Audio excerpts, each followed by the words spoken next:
परंपरा से प्राप्त इस योग को राजर्षि जानते आए हैं। हे परंतप, वह योग अब बहुत समय से नष्ट हो चुका है। स एवायं मया ते अद्य योगः प्रोक्तः पुरातनः भक्तोऽसि मे सखा चेति रहस्यं हि एतदुत्तमम्।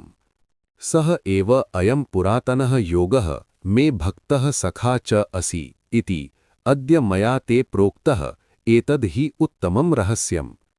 वही ये पुराना योग है।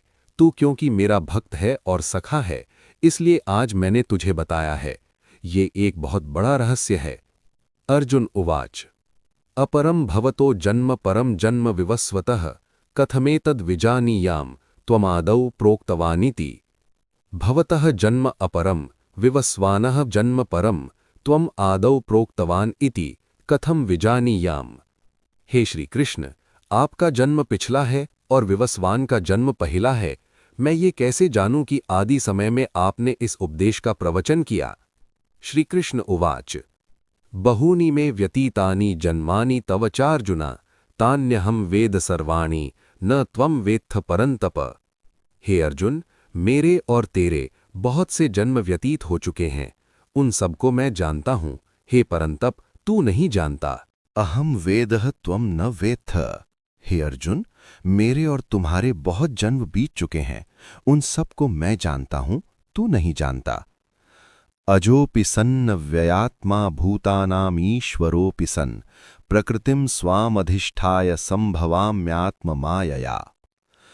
अव्ययात्मा अजः अपि सन् भूतानाम् ईश्वरः अपि सन् स्वाम प्रकृतिम् अधिष्ठाय आत्ममायया संभवामि।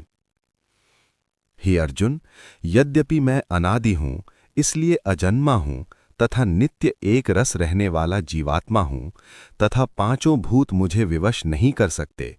मैं उनका स्वामी हूँ, वे मेरे स्वामी नहीं। तथापि अपने परोपकारी स्वभाव से प्रेरित होकर मैं योग जनोपार्जित अपनी निर्माण शक्ति से जन्म ग्रहण करता हूँ।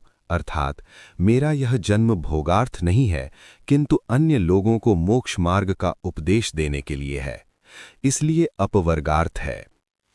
योग दर्शन का सूत्र है भोगापवर्गार्थम दृश्यम, अर्थात प्रकृति के दो उद्देश्य हैं। एक, जीवों को नाना प्रकार के भोग दिलाना।